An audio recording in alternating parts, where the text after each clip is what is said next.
C'est pas une fake news et ça inquiète de nombreux parents pour le coup. Certains médicaments commencent à manquer chez nous en France. Bonjour docteur Kierzek. Bonjour. On entend notamment parler d'un antibiotique que prennent beaucoup d'enfants qui s'appelle l'amoxicilline. Exactement. Alors le ministre François Braun a rassuré au grand jury d'RTL ce dimanche en disant que la pénurie, enfin la tension d'approvisionnement allait revenir à la normale dans les semaines ou dans les mois qui viennent. Alors ça peut faire long surtout que y a plein de pathologies de l'hiver. Alors vous l'avez dit Thomas, c'est l'amoxicilline forme pédiatrique. Alors l'amoxicilline avec un adjuvant, c'est l'amoxicilline, le clamoxyl, l'augmentin, bref, des antibiotiques couramment prescrits. Et c'est essentiellement les formes pédiatriques qui sont concernées, et notamment les formes qui sont les formes buvables, vous savez, et il y a les génériques aussi qui sont concernés. Bref, il y a des tensions qui doivent nous rappeler surtout le bon usage, parce que les antibiotiques, je vous parlais de pathologies hivernales, l'immense majorité des pathologies hivernales, il n'y a pas besoin d'antibiotiques. Donc on n'est pas en rupture complète. Parce que c'est des virus et que ça fait rien sur les virus, c'est ça ? Ça fait rien sur les virus, exactement. Donc j'allais dire,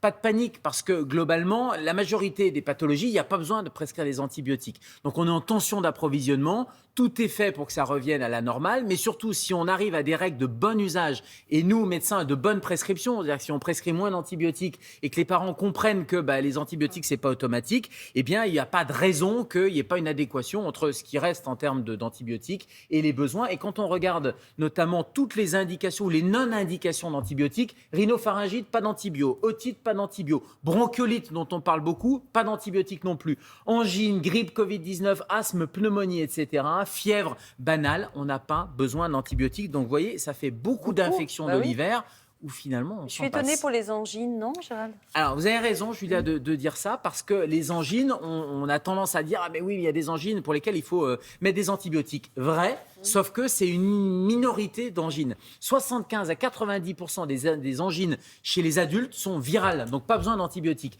Et 60 à 75% des angines chez l'enfant sont virales là aussi. Et donc, ce qui va être clé, c'est de savoir votre angine.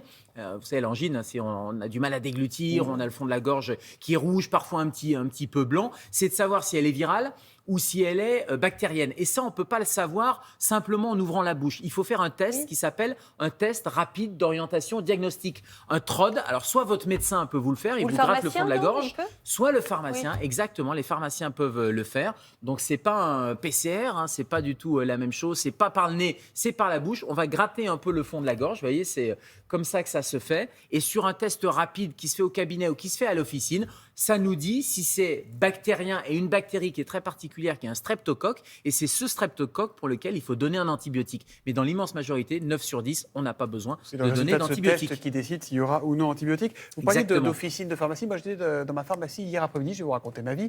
Et une dame à côté de moi voulait acheter du Doliprane. Et il n'y avait plus que du Doliprane en effervescent. Il y a une pénurie de paracétamol ou pas ? Oui, il y a une tension d'approvisionnement sur le paracétamol qui devrait se résoudre, là aussi, c'est ce que nous dit le ministre François Braun, plus rapidement, parce que les chaînes de production tournent à plein régime. Et le paracétamol, depuis déjà cet été, est contingenté. C'est-à-dire que les pharmaciens, par exemple, donnent 2 boîtes par patient et privilégient, non pas en automédication, vous savez qu'on peut le prendre en automédication, il n'y a pas besoin d'ordonnance, mais les pharmaciens ont pour consigne de privilégier le paracétamol sur ordonnance. Mais là encore, comme pour les antibiotiques, il faut être dans le bon usage. C'est-à-dire qu'on consomme probablement trop de médicaments. Et dans le bon usage du paracétamol, c'est déjà de ne pas se précipiter, de ne pas se ruer en disant « Ah, j'ai entendu qu'il y avait peut-être une pénurie, donc on va faire des stocks. » Non, on ne stocke pas le paracétamol. C'est comme pour le riz, les papiers toilettes, quoi. Exactement, ça ne sert à rien de se précipiter à la pharmacie. D'abord, votre pharmacien pourra vous en donner que 2 boîtes. Vérifiez la présence dans d'autres médicaments, parce que très souvent, on prend d'autres médicaments pour la grippe ou pour la fièvre, et il y a déjà du paracétamol dedans, donc attention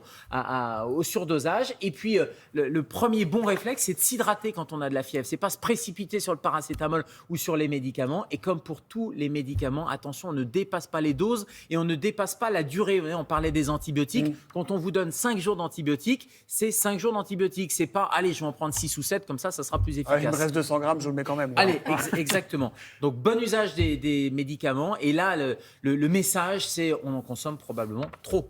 Merci, docteur.